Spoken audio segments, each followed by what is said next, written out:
ओम नमः शिवाय। दोस्तों, महादेव की कृपा आप सबके ऊपर बनी रहे, यही कामना करती हूँ। और इसी कामना के साथ आज का जो वीडियो है वो मैं शुरू कर रही हूँ। दोस्तों, आज के वीडियो में मैं बात करने वाली हूँ सोमवती अमावस्या के बारे में। बहुत सारे प्रश्न जो है वो मुझे मिल रहे हैं कि सोमवती अमावस्या वाले दिन हमें पानी या चाय पीकर फेरी लगानी चाहिए, परिक्रमा देना चाहिए या नहीं देना चाहिए, ऐसा करना उचित होगा या नहीं होगा। साथ ही साथ दूसरा प्रश्न जो है वो आ रहा है कि जो फेरे हैं, जो परिक्रमा है, वो हमें 108 लगाना ज़रूरी है। अगर हम 108 फेरी परिक्रमा नहीं लगा पाते हैं तो क्या हमारी पूजा जो है वो अधूरी मानी जाएगी? और कम से कम कितने फेरे जो है वो हम लगा सकते हैं, क्या करना चाहिए, किस प्रकार से करना चाहिए, आज के वीडियो में संपूर्ण जानकारी जो है वो आप सबके साथ शेयर करने वाली हूँ। तो चलिए शुरू करते हैं आज का वीडियो। सबसे पहले अगर बात करूँ सोमवती अमावस्या की, तो आने वाली 8 अप्रैल को दिन सोमवार को साल 2024 में पूरी विधिवत तरीके से सोमवती अमावस्या जो है वो मनाई जाएगी। ऐसे में बहुत सारी ऐसी बहनें हैं जो सोमवती अमावस्या में फेरी और परिक्रमा करती हैं। ये बहुत सारी ऐसी बहनें हैं जो पीपल की या तुलसी वृक्ष की परिक्रमा के साथ साथ व्रत करती हैं। बहुत सारे लोग फलाहार करते हैं, बहुत सारे लोग व्रत को पूरी विधिवत तरीके से करते हैं। अगर आपने व्रत करना है या आपने सिर्फ फेरी देना है, उसके लिए मैंने अलग से वीडियो जो है वो बना रखी है। इस वीडियो में अगर मैं बात करूं चाय या पानी के बारे में, तो देखिए कई बार क्या होता है कि बच्चों को स्कूल छोड़ने के चक्कर में या कई बार ऑफिस पति ड्यूटी जाते हैं, ऑफिस जाते हैं सुबह, तो क्या होता है कि जो फेरी या परिक्रमा है उसके लिए हमें थोड़ा टाइम जो है वो ज़्यादा लग जाता है। और जैसे कि अभी थोड़ी सी गर्मी जो है वो शुरू हो गई है, तो सुबह से प्यास जो है वो लगनी प्रारंभ हो जाती है। और बहुत सारी ऐसी बहनें हैं जिनको बिना चाय पिए सवेरा जो है वो होता ही नहीं है।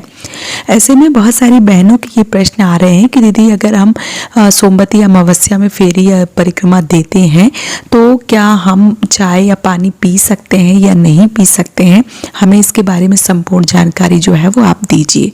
तो देखिए, जो बहनें परिक्रमा देती हैं या फेरी देती हैं, उनको बासी मुंह का मतलब ये है कि सुबह स्नान करने के बाद ही तुरंत फेरी परिक्रमा जो है वो देनी चाहिए, कुछ भी नहीं खाना चाहिए।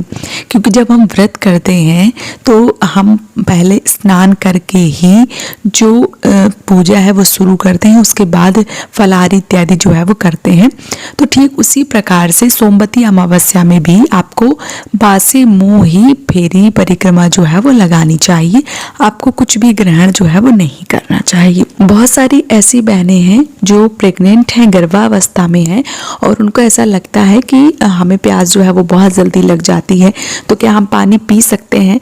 तो देखिए, वैसे नियम तो यही है कि सोमवती अमावस्या में परिक्रमा या जो फेरी है वो बासी मुंह ही लगाने का नियम है। ये नियम यही कहता है कि बासी मुंह ही फेरी और परिक्रमा देनी चाहिए। लेकिन ऐसी बहनें जो गर्भावस्था से हैं, या बहुत सारी ऐसी बहनें जो दवाई वगैरह लेती हैं और उनका एक टाइम रूटीन है कि इतने टाइम उनको दवा लेना ही लेना है, तो ऐसी बहनों को सुबह स्नान करने के बाद चाय या पानी या दूध जो भी आप ले रही हैं लेना चाहिए। उसके बाद कुल्ला इत्यादि करने के बाद में फिर से स्नान करना चाहिए और फिर फेरी परिक्रमा जो है वो लगाना चाहिए। आप जूठे जो है वो परिक्रमा नहीं लगा सकते हैं। वैसे तो नियम यही है कि आपको बासी मुंह लगाना चाहिए, लेकिन किसी कारणवश अगर आप बीमार हैं, आप प्रेग्नेंट हैं, और प्रेग्नेंट वुमेन वैसे तो फेरी परिक्रमा नहीं लगाएंगी, सिर्फ ये मान लीजिए कि पूजा जो है वो करेंगी। तो अगर उनको दवाई इत्यादि खाना है तो ठीक है, आप पानी या चाय जो भी आप पी रही हैं, उसके बाद आपको स्नान करना है। पहले ही इस चीज़ को आप विशेष रूप से सुन लीजिए कि पहले आपको स्नान करना है, उसके बाद चाय पानी जो भी कर रहे हैं। अब ये नहीं है कि आप पूरा नाश्ता ही कर लें, ऐसा नहीं करना है। हाँ, प्यास लग रही है तो पानी पी सकते हैं, अगर आप चाय पी सकते हैं तो पी लीजिए। उसके बाद आपको कुल्ला इत्यादि करने के बाद दोबारा से स्नान करना है, उसके बाद ही फेरी या परिक्रमा जो है वो लगाना है। लेकिन अगर आप एकदम से अच्छी अवस्था में हैं, कोई दिक्कत कुछ भी परेशानी नहीं है तो आप कोशिश करें कि आपको जो फेरी या परिक्रमा है वो बासे मुंह ही लगाना चाहिए। आपको कुछ भी ग्रहण नहीं करना चाहिए। लेकिन अगर आपकी अवस्था ऐसी है तो आप चाय या पानी जो भी पी रहे हैं उसके बाद स्नान जो है वो ज़रूर करना चाहिए। उसके बाद ही फेरी या परिक्रमा जो है वो देना चाहिए।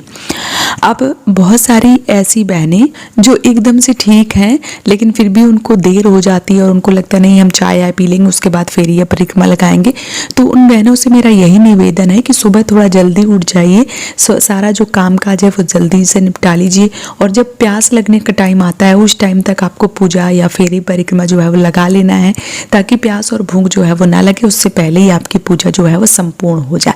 लेकिन मैं फिर से बोलना चाहूँगी कि नियम यही कहता है कि आपको बासे मुंह ही परिक्रमा और फेरी लगाना चाहिए। लेकिन कोई कारण है, किसी चीज़ की परेशानी है, आपको शरीर जो है वो आपका साथ नहीं दे रहा है, ऐसी अवस्था में आप चाय पानी करके स्नान करके फेरी जो है वो लगा सकते हैं। इस बात को विशेष रूप से आपको ध्यान रखना है कि पहले स्नान करना है, उसके बाद चाय पानी जो भी कर रहे हैं उसके बाद फिर से स्नान करना है और उसके बाद ही फेरी या परिक्रमा जो है वो लगाना है। इस चीज़ का आपको विशेष रूप से ध्यान रखना है। दूसरी बात, जो फेरी या परिक्रमा है वो 108 लगाना ज़रूरी है, तो ऐसा कुछ नहीं है। आपके सामर्थ्य के अनुसार आपका शरीर जिस प्रकार से साथ देता है आप उस प्रकार से फेरे लगा सकते हैं। 5 भी लगा सकते हैं, 11 भी लगा सकते हैं, 21 भी लगा सकते हैं या आप 51 भी लगा सकते हैं, 108 लगा सकते हैं, उससे आधा लगा सकते हैं, फिर उससे आधा लगा सकते हैं। आपका शरीर जिस प्रकार से साथ देता है उस प्रकार से आपको फेरी या परिक्रमा जो है वो देनी चाहिए। इसका पूर्ण फल जो है वो आपको मिलता है, भले ही आप 5 फेरी लगाएं या आप 108 फेरी लगाएं। ऐसा नहीं है कि नहीं आपने 108 ही लगाएंगे तभी आपको उसका पूर्ण फल मिलेगा, नहीं। पूजा जो है वो मन से होनी चाहिए, दिल से होनी चाहिए, श्रद्धा और भाव से होनी चाहिए। भगवान हर तरह से हर स्वरूप में आपके सामने विराजमान होते हैं, बस आपको भक्ति और जो भाव है, जो प्रेम है वो दिखाने की आवश्यकता होती है। तो आपके इन दोनों प्रश्नों का जवाब जो है वो मैंने बहुत ही विधिवत रूप से दे दिया है। उम्मीद करती हूँ कि आपको ये वीडियो काफ़ी अच्छे से समझ में आ गया होगा। और दोस्तों, अगर पूजा पाठ और भक्ति से जुड़े वीडियो आप सब देखना चाहते हैं और आप सबको पसंद आ रहे हैं तो प्लीज़ मुझे सपोर्ट कीजिए और इस चैनल को सब्सक्राइब जरूर कीजिए।